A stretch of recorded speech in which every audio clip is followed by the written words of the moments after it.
Hare Krishna, everyone. Welcome back to the daily readings of Srila Prabhupada's books.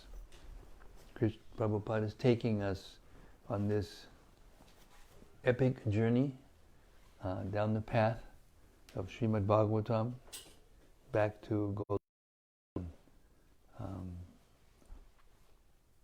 I read about Sanatana Goswami today. I just told some stories about it to the devotees. I got carried away, so I'm late. So I'm going to start right away.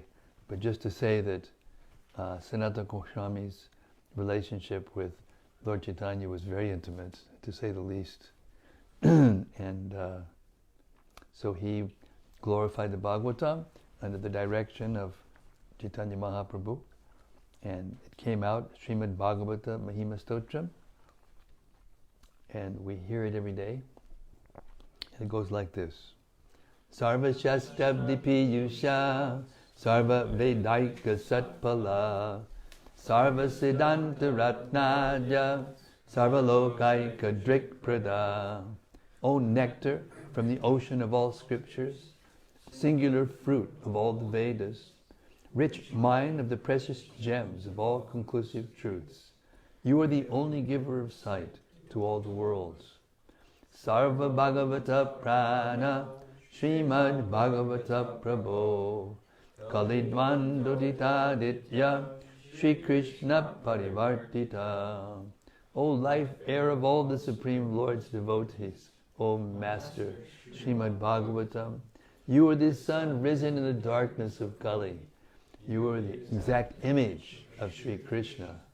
Paramananda Pataya, Prema Varshakshadayate, Sarvada Sarvasevyaya, Shri Krishnaya Namostume.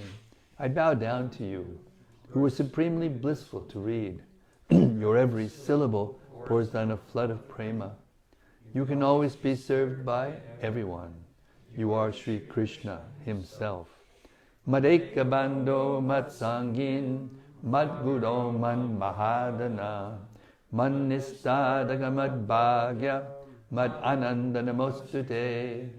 My only friend, my constant companion, my spiritual master, my great wealth, my savior, my good fortune, my source of ecstasy. I bow down to you. Asadu sadhuta dayin, atini chochita kada, hanamun chagadachin mam, premna rit kantayospuda. O bestower of saintliness to the unsaintly, O exalter of the most fallen, please never leave me. Always appear in my heart and my voice with pure love. Om Namo Bhagavate Vasudevaya. Om Namo Bhagavate Vasudevaya. Om Namo Bhagavate Vasudevaya. Om Namo Bhagavate Vasudevaya. Om Namo Bhagavate Vasudevaya. Om Namo Bhagavate Vasudevaya. So we also like to welcome back our dear Abhaya, fearless one, from his little bout with whatever it is that he had. Hare Krishna, welcome back. Haribo. Okay. Kavi is speaking, I think. Is it? Mm-hmm. Yes.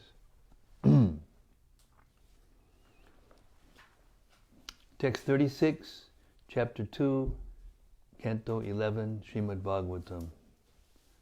In accordance with the particular nature one has acquired in conditioned life, whatever one does with body, words, mind, senses, intelligence, or purified consciousness, one should offer to the Supreme, thinking this is for the pleasure of Lord Narayana. Purport. Srila Bhaktisiddhanta Saraswati Thakur has commented in this regard that a person who engages all these sensory activities of his body, mind, words, intelligence, ego, and consciousness in the service of the Supreme Lord cannot be considered to be on the same level as a karmi working for his personal sense gratification. Although apparently still a conditioned soul. One who offers the fruits of all his activities to the Lord can no longer be touched by the countless miseries that arise from the reactions to materialistic activities. Haribol Bhakti Doug. Because of enmity against the Supreme Personality of Godhead and His omnipotent authority, the conditioned living entity performs activities against the order of the Lord. Yet self-realized souls continue to perform all types of work within this world to carry out the mission of the Supreme Lord. According to Srila Bhaktisiddhanta Saraswati Thakur, those karmis who were sufficiently pious followed the example of the self-realized souls by trying to offer the fruits of their own duties at the lotus feet of the Lord. Although this is counted as karma mishra bhakti, or devotional service mixed with the desire to execute fruitive activities, such mixed devotional service is gradually transformed into pure devotional service. As the pious fruitive workers disengage themselves step by step from the bogus philosophy of enjoyment of one's hard-earned rewards, pure devotional service rewards them with complete good fortune. Srila Sridhar Swami has commented, Atmana chitana hankarena va anushrito ya swabhavas tasmat. Although one may still be in the bodily concept of life, he should offer the fruit of his work to the Supreme Personality of Godhead. Those with a primitive, materialistic concept of the Supreme Lord consider the Lord present only in a temple or church. They make some offering to the Lord in the place of worship, but in their normal activities they claim proprietorship, not thinking that God is present everywhere and within everyone. We have practical experience that many so-called religious men who become very offended if their children try to become servants of the Supreme Lord. They feel God should be pleased with whatever humble offering I give Him, but my family and ordinary business affairs belong to me and are under my control. The perception of anything as separate from the Supreme Personality of Godhead or His proprietorship is called Maya, or illusion. Srila Sridhar Swami has quoted, Na kevalam vidita kritam evati niyama svabhavanusari lokikam api. The regulation that one should serve the Supreme Lord does not refer only to prescribed religious paths, ceremonies, and regulations. Rather, all the activities one performs in this world, according to one's personal nature, should be dedicated to the Supreme Personality of Godhead. The words karoti yad yat sakalam parasmai narayanayeti samarpayat tat in this verse are very significant. A similar verse is found in the Bhagavad Gita 9:27.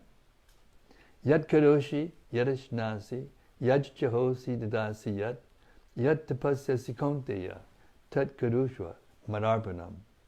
O son of Kunti, all that you do, all that you eat, all that you offer and give away, and all the austerities that you perform should be done as an offering unto me.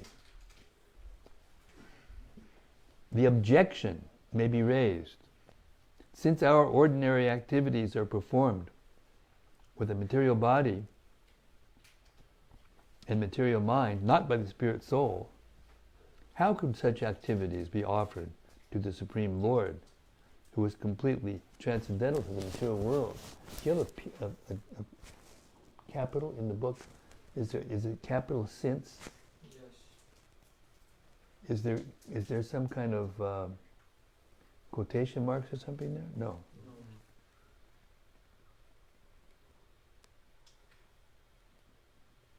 Could you make a note of it? And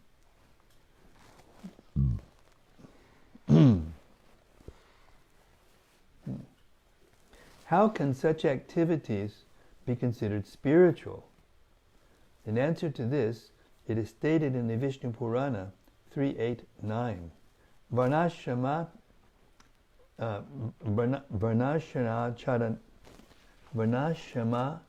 charavata purushena padak puman Vishnur aradyate panta nanya tat toshakaranam. One who wants to satisfy the Supreme Personality of Godhead Vishnu must accept the system of Varnashrama Dharma and worship the Lord through the execution of his prescribed duties. In the Bhagavad Gita 4.13, the Supreme Lord has personally taken credit for establishing the system of Varnashram Dharma. Chaturvarnya mayashristam gunakarma vibhagashaha. Therefore, if one offers his work within the Varnashram Dharma system to the Supreme Lord, such work is counted as devotional service. According to one's swabhava, or nature, one may work as an intellectual or priest, as an administrator or military man, as an agriculturalist or mercantile man, or as a laborer or craftsman. And while working, everyone should meditate on the Supreme Personality of Godhead, thinking, Yat Sakalam Padasmai Narayanaya. I am working for the Supreme Lord. Whatever result comes from my work, I shall accept the bare minimum for my personal maintenance, and the rest I shall offer for the glorification of Lord Narayana. Srila Jiva Goswami has pointed out, Kaminam tu sarvataiva nadushkarmarpanam.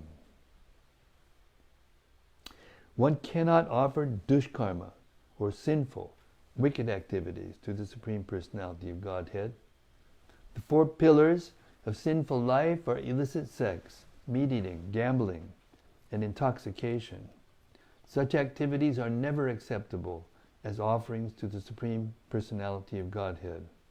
The example may be given that although in a free society, each person is allowed to choose his own occupation, even a democratic government will not allow a citizen to choose the occupation of thief or murderer. In the same way, according to the laws of God, one is invited to work according to his own nature in the Varnashram system, but one is forbidden to adopt a criminal life of sinful activities, violating the laws of God. Srila Vishwanath Chakravarti Thakur has given a nice description of how one should offer one's ordinary activities to the Supreme Lord. He says that an ordinary sense gratifier begins his activities in the morning by passing stool and urine, cleaning his mouth, brushing his teeth, bathing, meeting his friends and family members, and discussing with them the day's business. In this way, one has so many activities during the day, and a sense gratifier executes all these activities for his personal material enjoyment.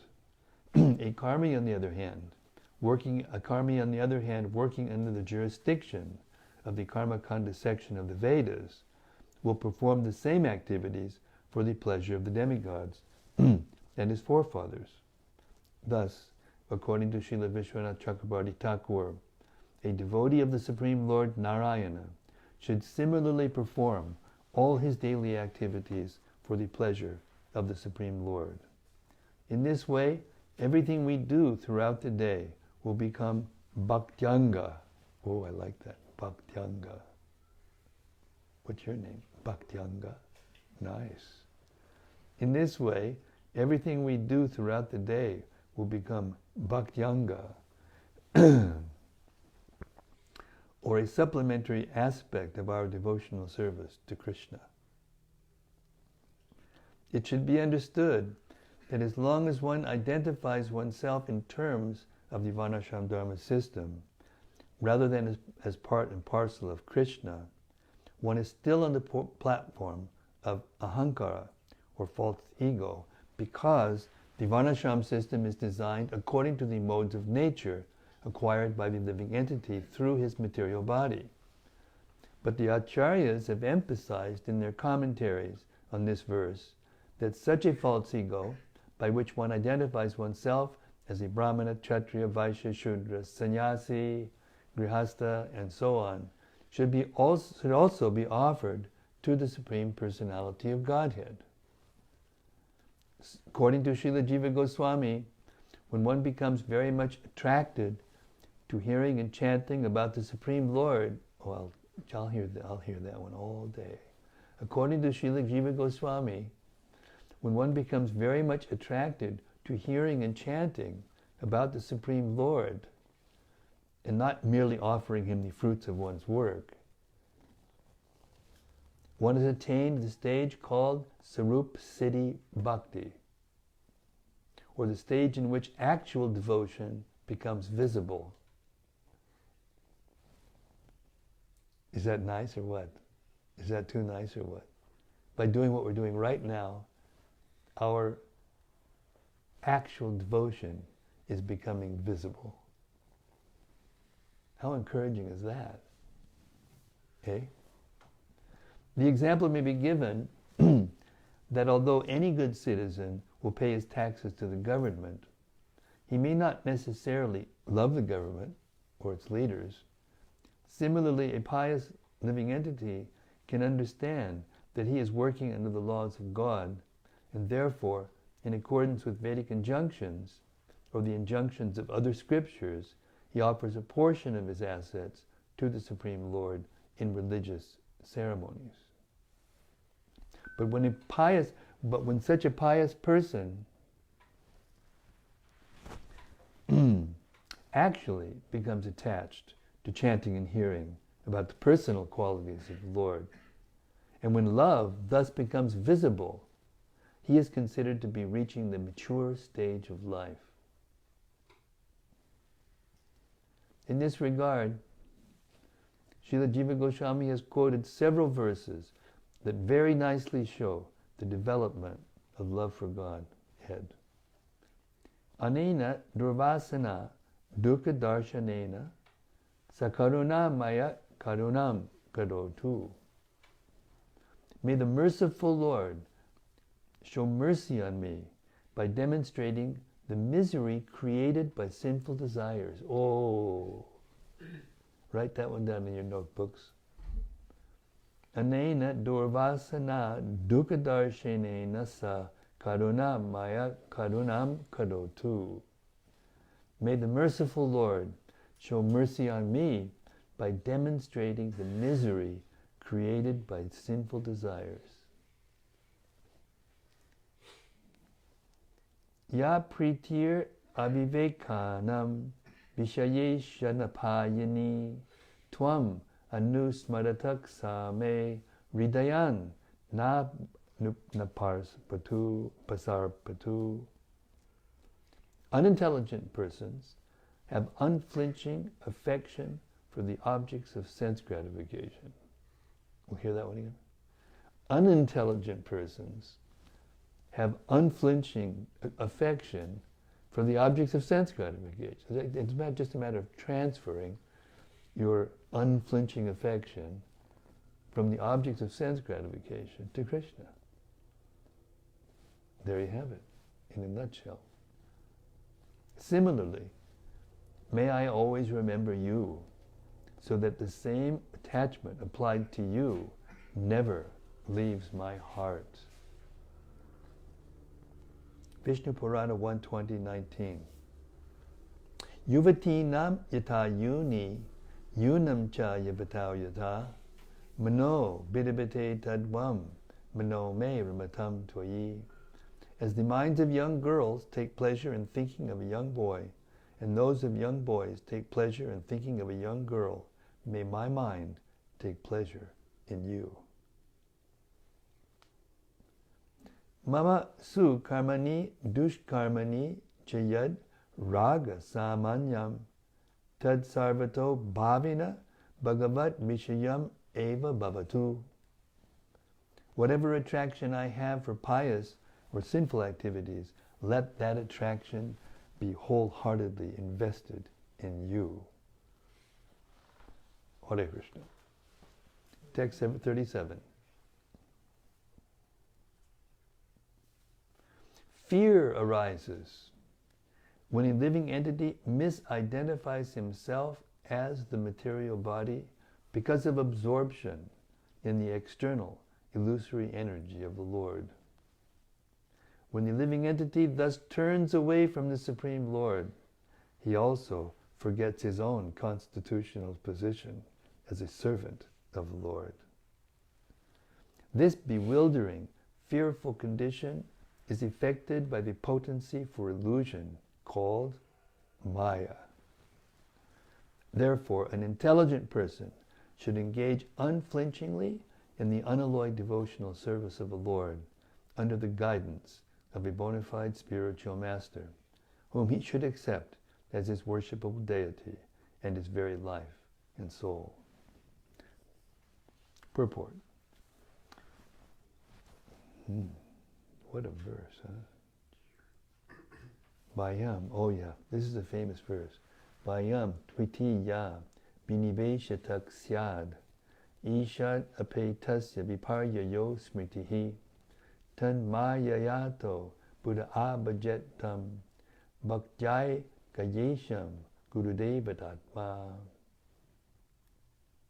Again, fear arises when a living entity misidentifies himself as the material body because of absorption in the external illusory energy of the Lord. When the living entity thus turns away from the Supreme Lord, he also forgets his own constitutional position as a servant of the Lord. This bewildering, fearful condition is effected by the potency for illusion called Maya. Therefore, an intelligent person should engage unflinchingly in the unalloyed devotional service of the Lord under the guidance of a bona fide spiritual master whom he should accept as his worshipable deity and as his very life and soul. Purport. According to Srila Sridhar Swami, the objection may be raised that since fear is caused by ignorance, it can be dispelled by knowledge, and there is no need to worship the Supreme Lord. The living entity falsely identifies with this material body, family, society, and so on, and he simply has to give up this false identification. Then what will Maya be able to do? No fear of Maya means finished. In reply to this argument, Srila Sridhar Swami has quoted the following verse from Bhagavad Gita 7:14. Daiviyesha gunamayi mama maya duratyaya mame vaye prapadyante maya metam tarantite. This divine energy of mine, consisting of the three modes of material nature, is difficult to overcome. But those who have surrendered unto me can easily cross beyond it. The living entity called Jiva Tattva is one of the potencies of the Supreme Lord. But the constitutional position of the living entity is tatastha, or marginal. Being minute, every living entity is eternally dependent upon the Supreme Living Entity, Krishna.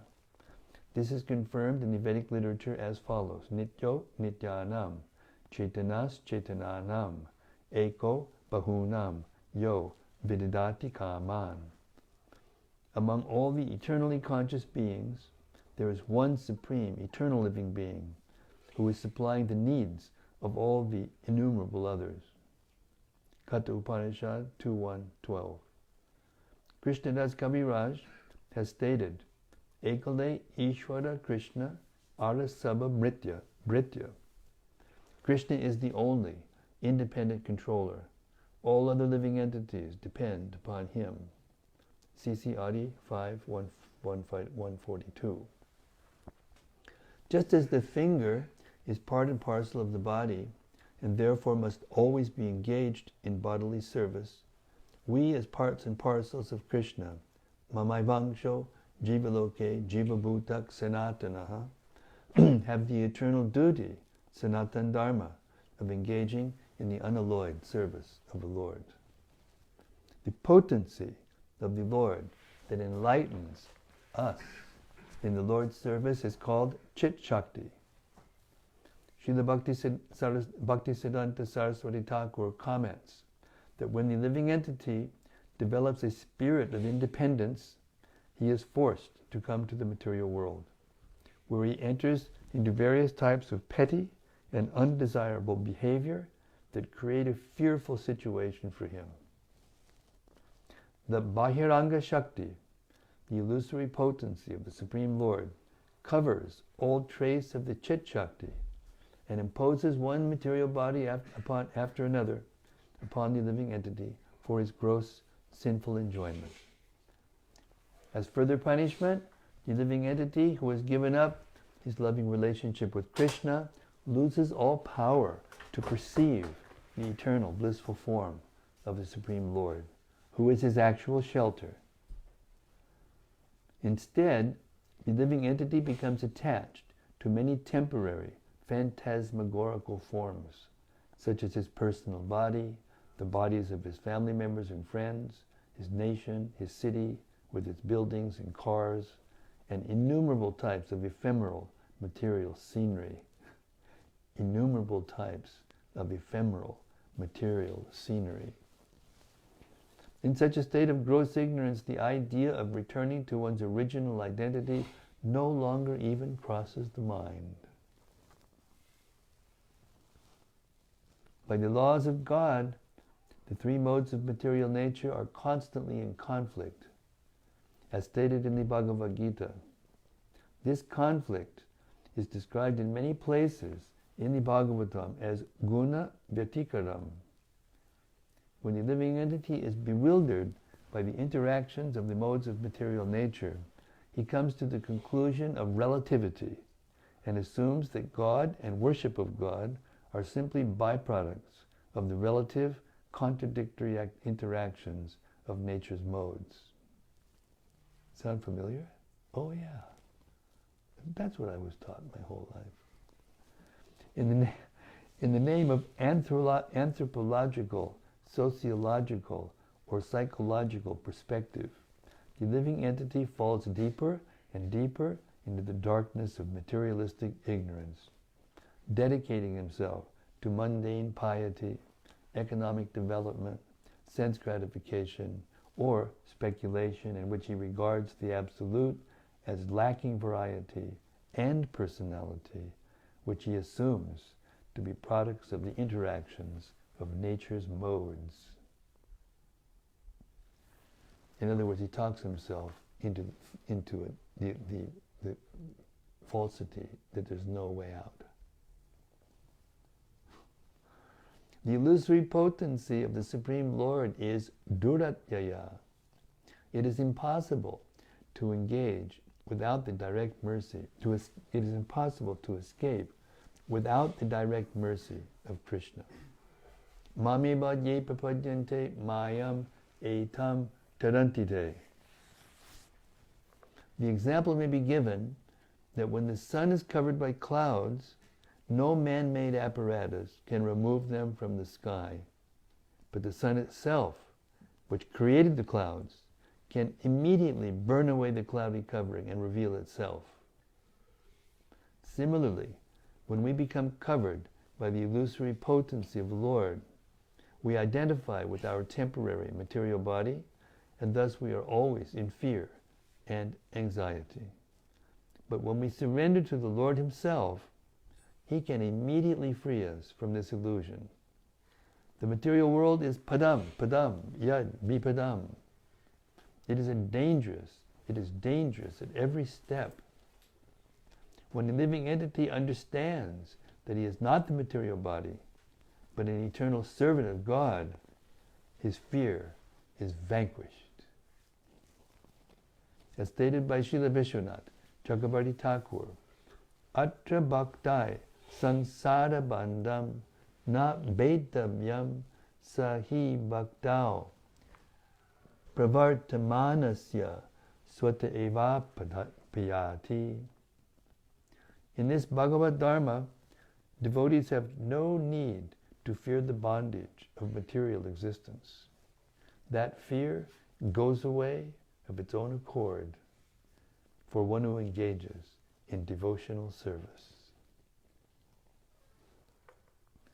It is important to make clear that bhayam, or fear, cannot ultimately be vanquished simply by impersonal self-realization, as expressed by the words aham brahmasmi, I am spirit soul.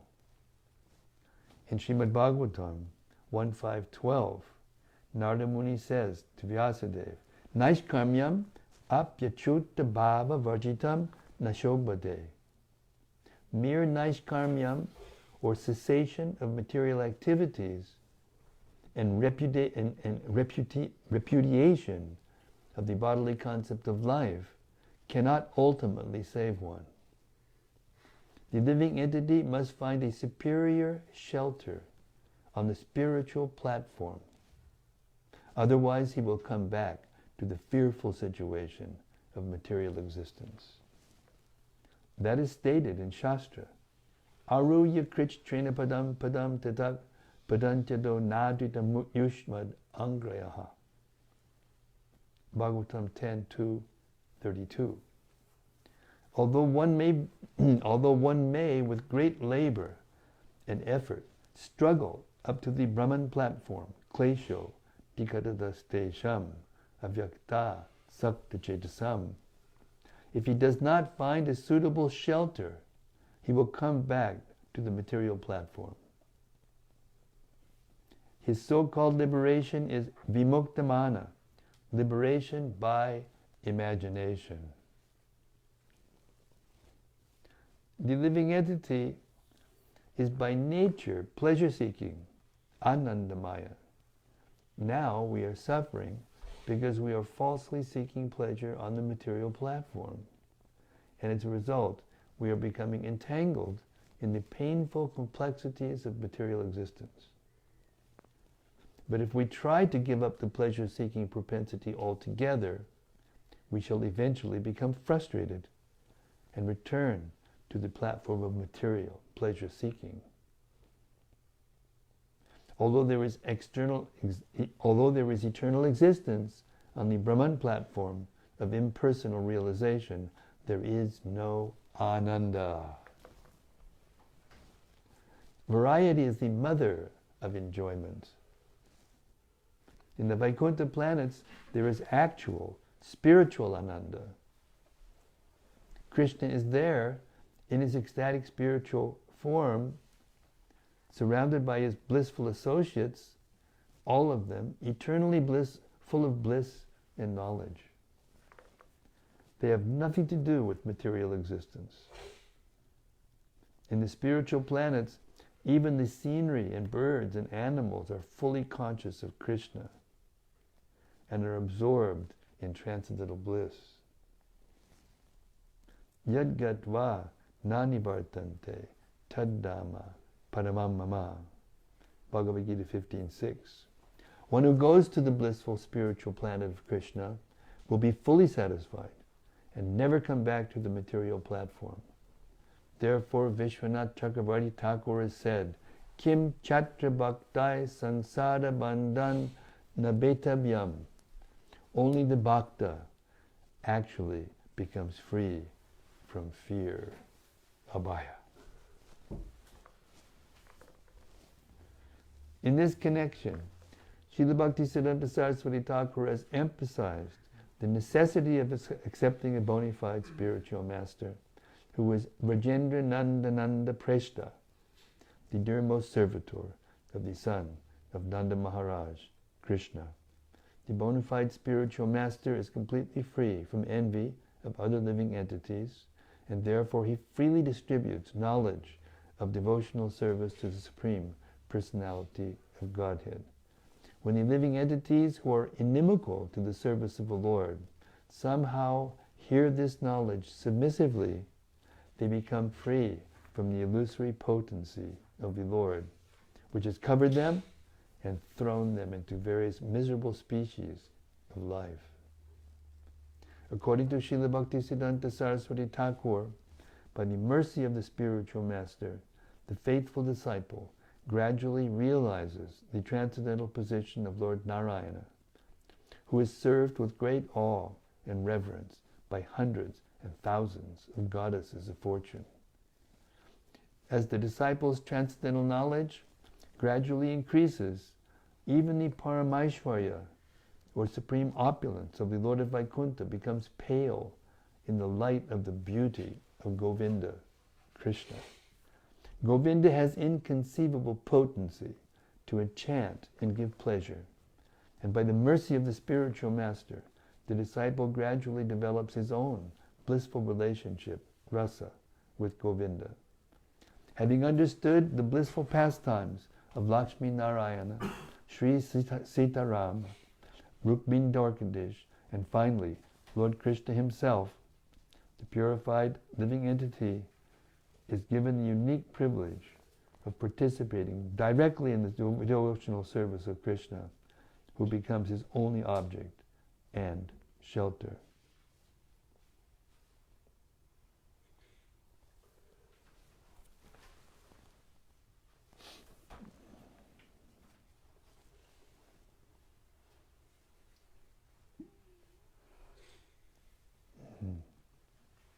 Text 38.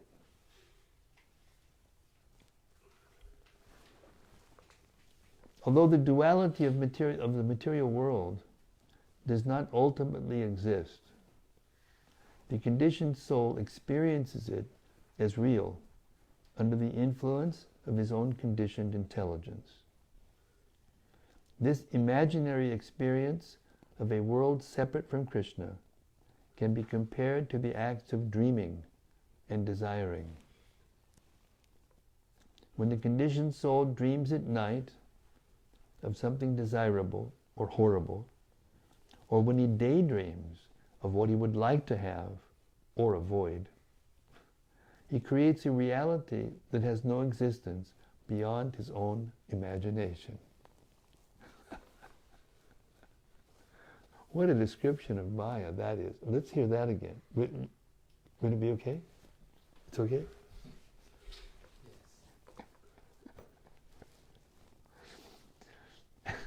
Although the duality of the material world does not ultimately exist, the conditioned soul experiences it as real under the influence of his own conditioned intelligence.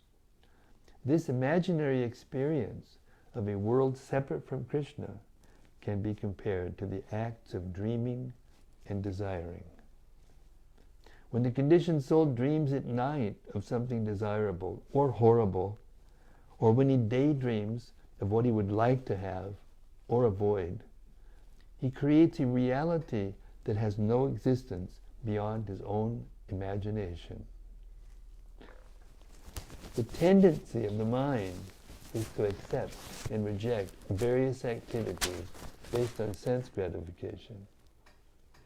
Therefore, an intelligent person should control the mind, restricting it from the illusion of seeking things separate from Krishna. And when the mind is thus controlled, he will experience actual fearlessness.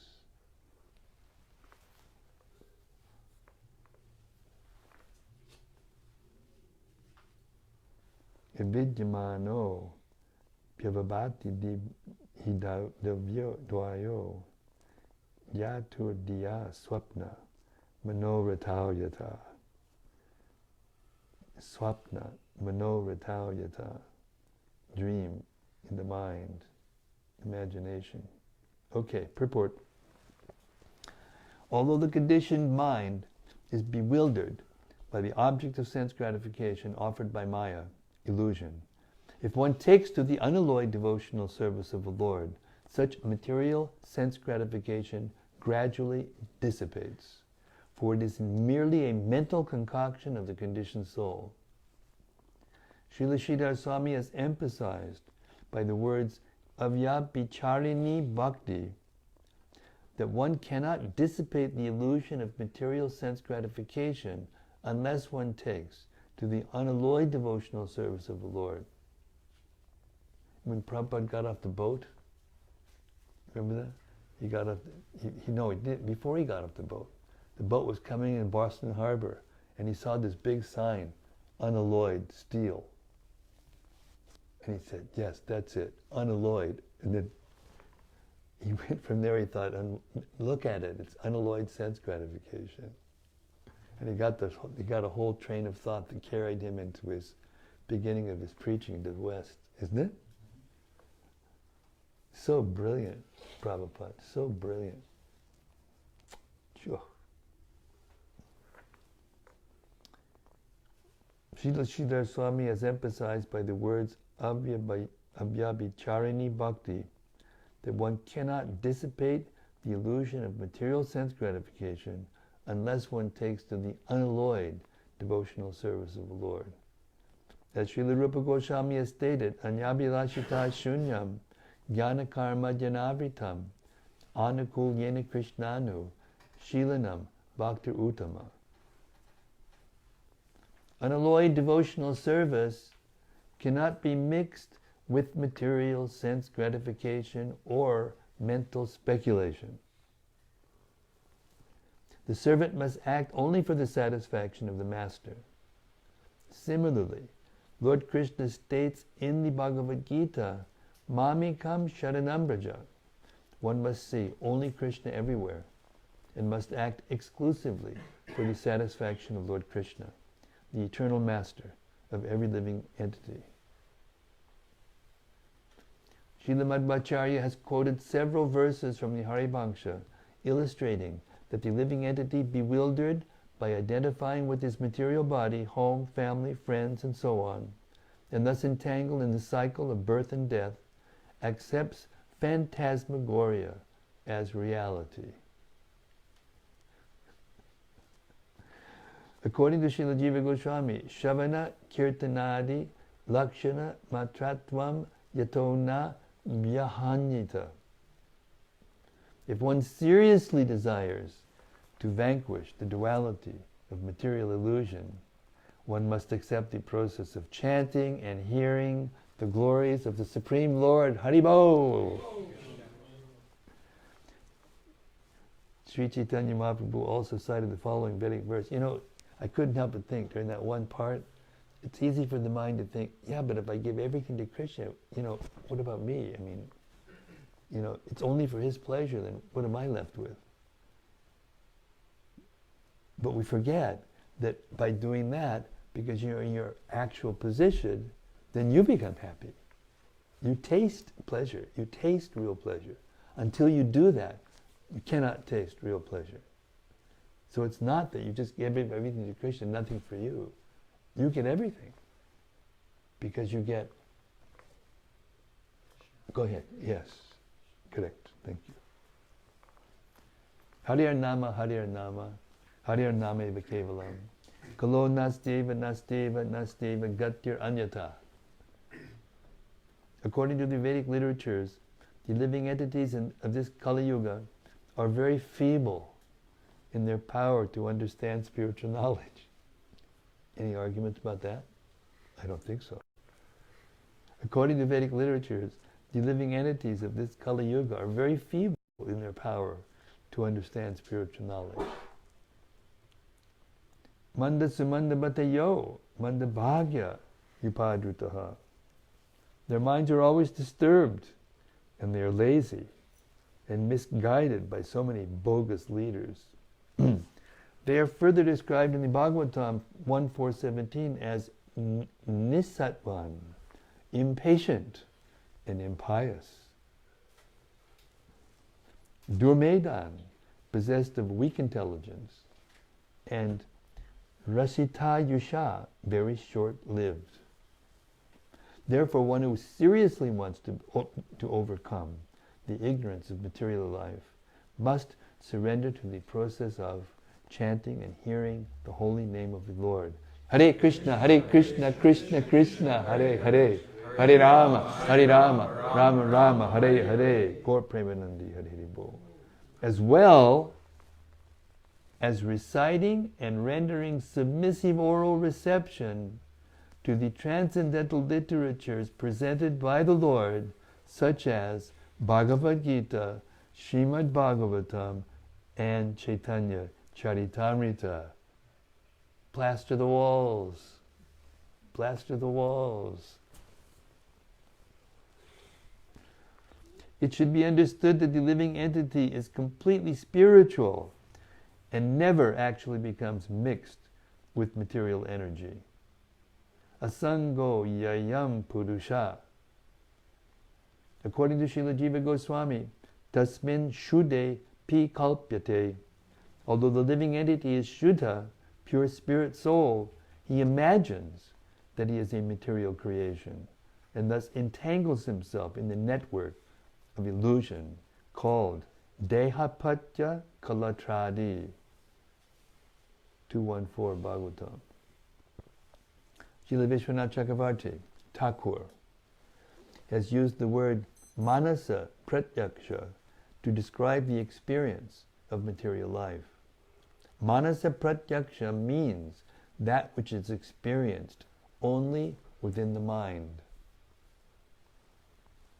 The actual pratyaksha is described in the Bhagavad Gita 9.2. Rajavidya, Rajaguyam, Pavitram idam utaman, pratyakshavangamam dharmyam, susukam kartumabhyayam. When one submissively hears the instructions given by Lord Krishna himself in Bhagavad Gita, which constitute the king of all knowledge, Rajavidya, and the most confidential of all information, Rajaguyam, by associating with such spotless spiritual knowledge, Pavitram idam uttamam, one can directly experience one's eternal nature, pratyaksha bhagamam. By experiencing one's eternal nature, one becomes thoroughly religious, dharmyam, blissful, susukam, and eternally engaged in the devotional service of the Lord, kartum avyayam. Srila Vishwanath Chakravarti Thakur has quoted the following verse from Srimad-Bhagavatam 1087:33. Vichita Rishika Vayubir Adanta Manasaturagam Ya Iha Yantanti Yatum Atilolam Upayakidaha Vyasana Shatanvita Samabhyahaya Guros Charanam Manija Ivaja Santyakrita Karnadara Jaladao. The mind is like an impetuous horse. The mind is like an impetuous horse that even persons who have regulated their senses and breath cannot control. Those in this world who try to tame the uncontrolled mind, but who abandon the feet of their spiritual master, encounter hundreds of obstacles in their cultivation of various distressful practices. Encounter hundreds of obstacles in the cultivation of various distressful practices. O unborn Lord, they are like merchants on a boat in the ocean who have failed to employ a helmsman. The importance of the spiritual master has already been indicated in the previous verse by the words Guru Devatatma,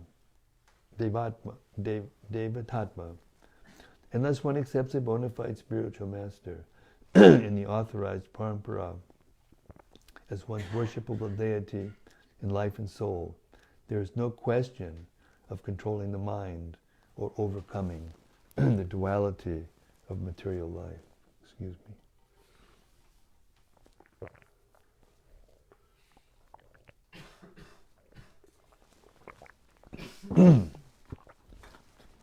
Srila Bhaktisiddhanta Saraswati Thakur has made the following comments on this verse. Control of the mind is a result of living a life of devotional service to the Lord. By the influence of fixed devotional service, the accepting and rejecting mind can stop its thirst for sensory enjoyment apart from Krishna. In transcendental Krishna consciousness, there is no contradiction, pettiness, or lack of ecstasy. In other words, it is not like a material object, which always proves temporary and constantly miserable.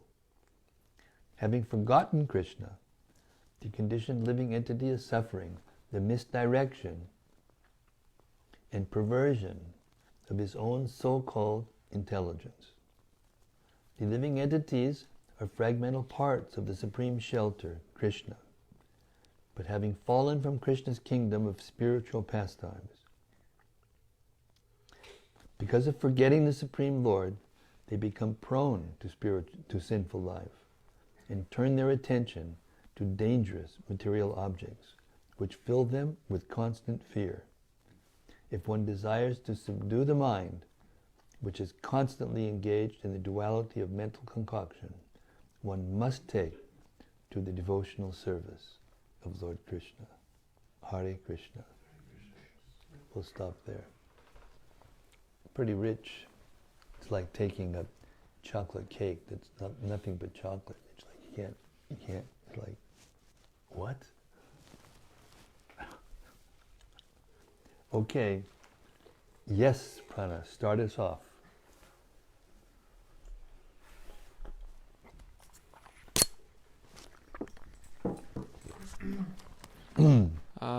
I'd like maybe to hear you comment on a particular mentality that may arise for the neophyte in devotional service.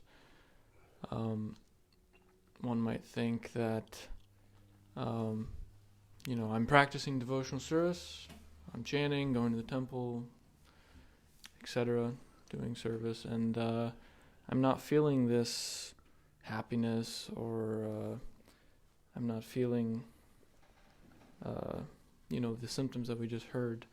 So then, therefore, this is also not working. This is also not legitimate, and they move on. How to correct that mentality?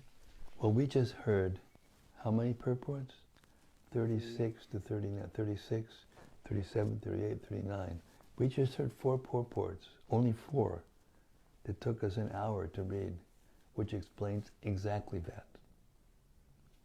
See, it requires, first of all, very strong desire. It requires the experience of having become so disgusted with material existence, or at least frustrated. And I remember the moment I was standing in Mount Tamalpais in an atmosphere and in a place with people who were on the cutting edge of freedom at the time. The new wave of cultural whatever, and thinking, God, there's got to be something more to it than this. So even when we come to that stage, when we try to enter into the material world, or the spiritual world rather, leave the material world, the material world doesn't just stand by and say, okay, bye, no problem, see you later. It was nice being with you. No, it's her duty. It's her duty to throw us into the material energy and cover us. Therefore, it's a matter of false expectation when a devotee starts to think like that. Oh man, I've been here for like 6 months, and what's going on? I don't feel any bliss. All I feel like is more anxiety, and I can't do this, and I can't do that, and I'm told I can't. Yeah. Well, first of all, if you actually sense gratification, you can taste something strong immediately, and Krishna is so kind, and every one of us in this room has experienced this. I guarantee you, without a doubt, every one of us has experienced this. When you first come and you taste that first drop of Krishna Prasadam on your tongue, the first drop I had was Jayananda's doll. Yeah. It was so wonderful. It's like, sweat went, like it was like a fountain that kept coming out. It's like it was stored up my whole life, and I was just waiting for it. And it turned to my tongue and went, "Ooh!" And I knew, hey, this is something else, Or, I got underneath my van with Jayananda, giving him tools to fix it. And he's talking about Lord Chaitanya and Srila Prabhupada and Krishna consciousness. And I'm seeing things, underneath this car. I'm like, it was such a transcendental experience that, what to speak of the first time I touched the book. So I know that may be a little dramatic, because that's who I am. I'm a dramatist by nature. But every one of us has experienced that special experience that showed us that there's something different about this. This is not ordinary. I mean, Honest John says it regularly, You look and look and look, and all of a sudden, wow, listen to this. This must be the real deal. You can't make this up. But it's Maya's duty, It's Maya's duty because it's not easy. It's the most exalted thing.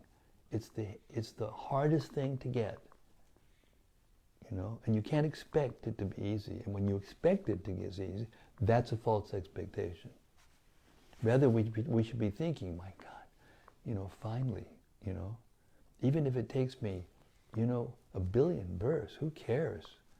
Now I know about this. I'm sticking it out for the long run. Krishna, whatever it takes, so be it. Let's go, I'm in. As Vaisheshika particularly told me when he came into my room, I don't remember what year it was many years ago, and I was staying with him in Nirakula. He came into my room and he said, "That's it, Maharaj. I'm throwing it all in. All the chips are in, I got nothing else." Like that.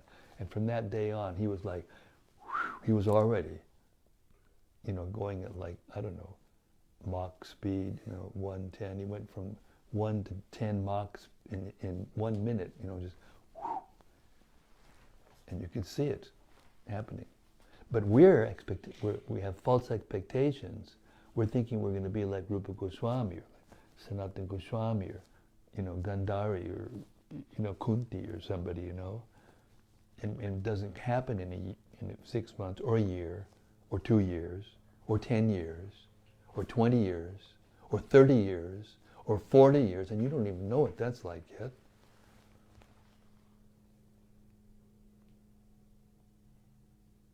And then Krishna will give you some special opportunity where you're going to die. And you happen to hear the Chaitanya Charitamrita just at the right moment, in the right way, in the right place. And it all changes.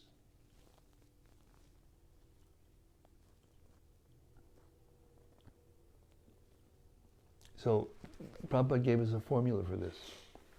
He said, when you start to think like that, it's not working, I'll never get over the, I have, don't you understand? My brand of Maya is different than any other brand of Maya, and it can't be cured by Krishna consciousness. Then you have to think back, if you're honest, and this is the thing, you have to be honest. Then you have to be free from envy. These two things you have to give up. Idam tu te guitamam prabhaksham anasuyave. Krishna says to Arjuna, beginning of that 9th chapter, now I'm going to explain to you the most confidential knowledge because you're not envious of me. And you have to be honest. Look back 10 years ago, in some cases 5 years ago, or even 2 years ago, 50 years ago. What was it like to not have Krishna in your life at all and be completely bewildered? Can you remember it? I can't. That was 50 years ago. I can't remember it. It's like some vague dream something.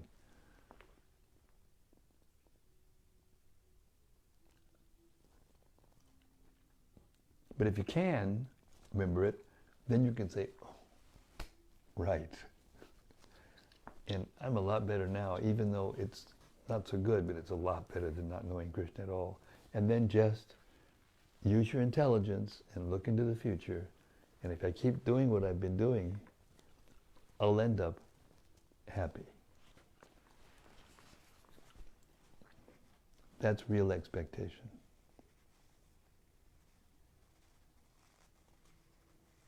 Okay, you can give it up and try to get the gold medal at running 100 meters faster than anybody else has ever done it. That'll take you a whole lifetime. Hard work. Klesho dikatadastesham.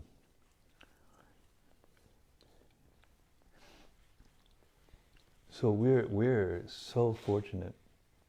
We're so fortunate.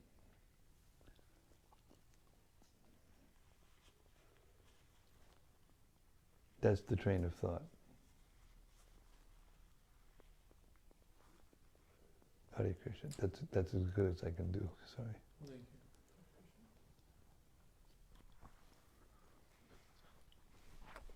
But if you were really insistent, if you just really want to stay in the material world, eventually Krishna will say, okay, but he'll be right there with you, and he won't let you forget. And then what? You'll suffer worse than before, because now you know too much. Hare Krishna, Kalpataru, Haribol. Because now you know too much. And you try to go out there again and do that same thing. You just can't do it. And eventually you wake up again and you come back to him. And he welcomes you with open arms. No bad feelings, no envy, just pure love. Some devotees hear that and then think, well, they take that as a good idea, that then I should definitely leave, because then I'll come back with better resolve. But how to convince them that you're going to waste time, it's not a good idea. You can't convince someone who's pretending to sleep. You can't wake someone up who's pretending to sleep. So when someone's actually pretending, and they're not really into Krishna consciousness, but they're here trying to get away from something and nothing more, and they're trying to sleep, they're pretending, you can't convince them. They'll go back. And that's the right thing for them. Then they'll have to get, clubbed a few more times by Maya until they get the point.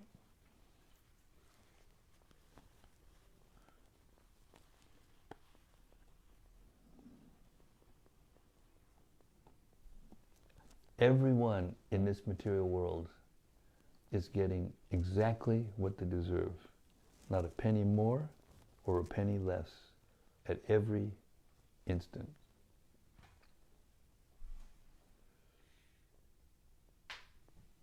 So we have to try our best. Haribol Sarva. We have to try our best. And that's all you can do. All you can do is all you can do, and all you can do is enough.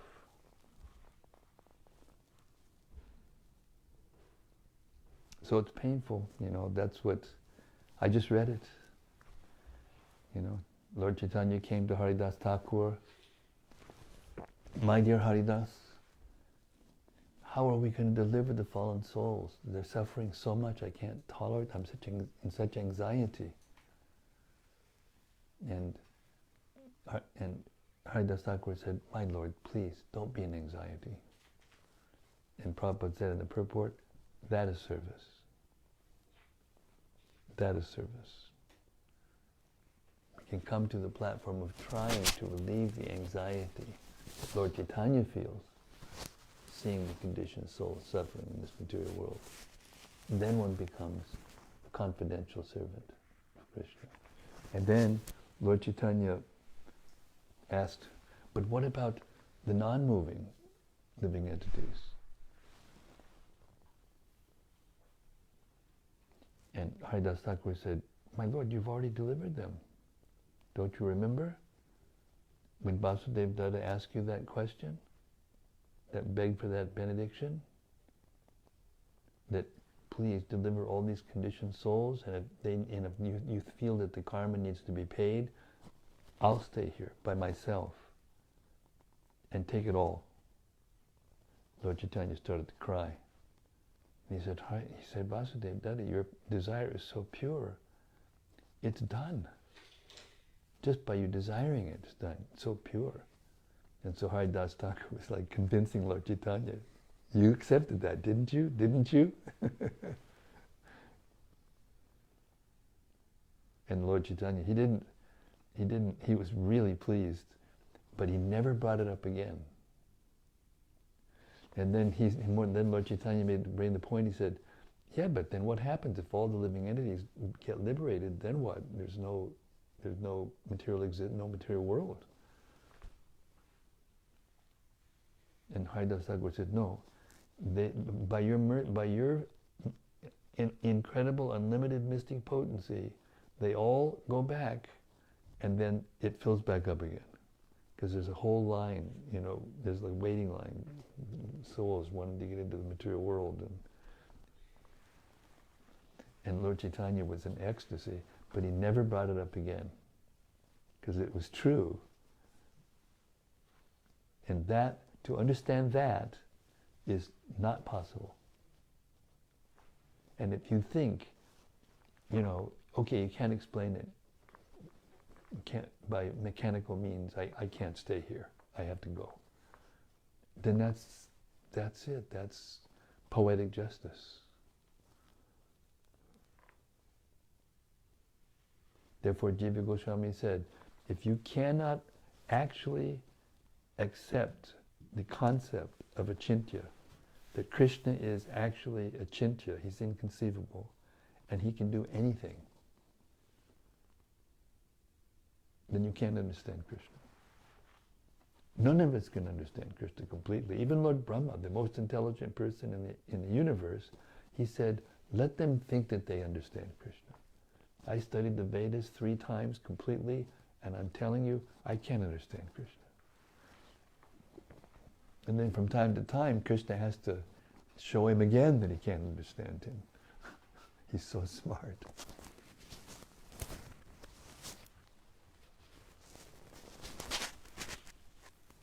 So don't think that there's something wrong with you because you don't know what to say to a person who's completely determined to be in Maya.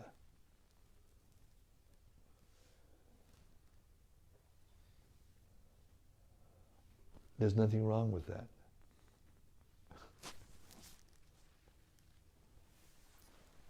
I like that prayer that Jiva Goswami quoted in one of the purports, that may the merciful Lord show me the misery created by sinful desires. Yes. I thought that was a nice one because... Yes.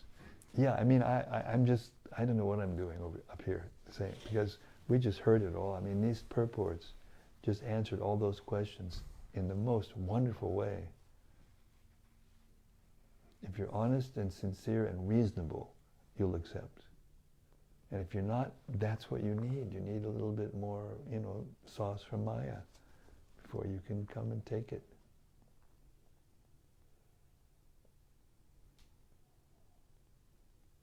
And then it comes to the ultimate existential crisis problem. Well, if I was there, how could I possibly have decided to come here? If it's so wonderful and so this and that and the other thing.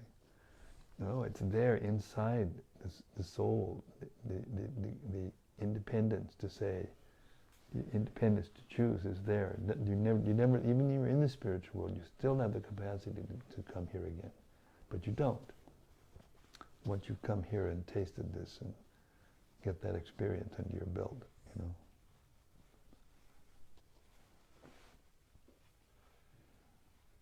Yes, honest John, give us some sauce. You got a cold? Yeah. Something's going around. It's Yeah, it is. I'm trying something heavy's going around. I feel selfish that I came here when I had to come. I don't want to spread anything, but... Oh, you're spreading something. You're spreading the right thing. Just open your mouth and just let it come out. Go ahead.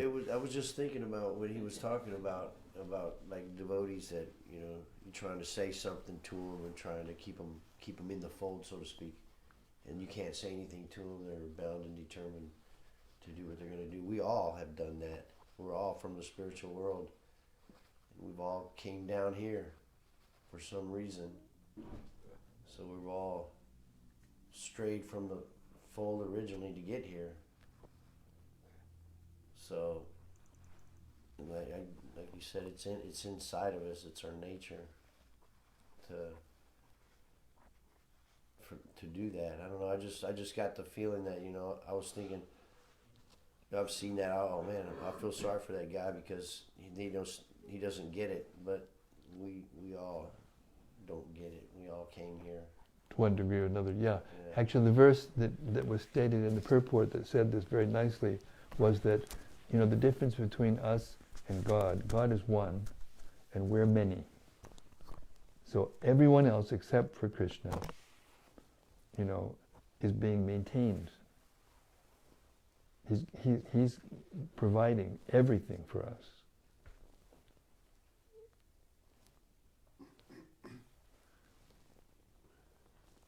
It's the old prodigal story, you know, son story in the Bible.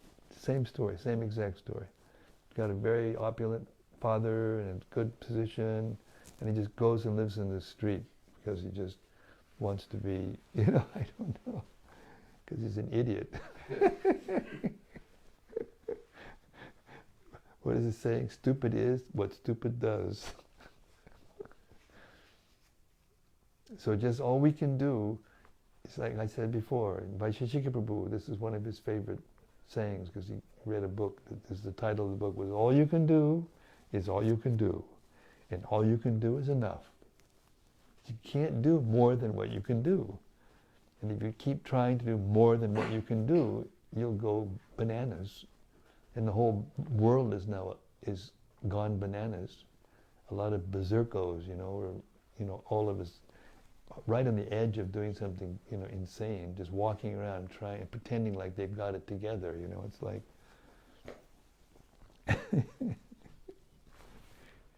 and now it's time I have to stop at 7:30. Thank you very much, everyone. That was a wonderful reading. These purports are like gold, you know. Just go in there and mine that gold. It's all there. Just take it, and it may taste bitter in the first because we're jaundiced. You know, the sugar tastes bitter right first because we still have jaundice in us. But just keep on drinking that sugar, that honey, the nectar of the Srimad-Bhagavatam and these wonderful purports, and eventually we'll come out of it, and then we'll be able to taste the real pleasure that belongs to us, is our nature. Okay, Hare Krishna, Srimad-Bhagavatam ki jai, Kavi Yogendra ki jai, Vasudev ki jai, Narada Muni ki jai. Gaur Premanandi. Tomorrow's Sunday, so we'll be here at 4:30 Central Time in the USA, in the Radha Lane live studios. Hare Krishna. See you tomorrow. Hari Bol.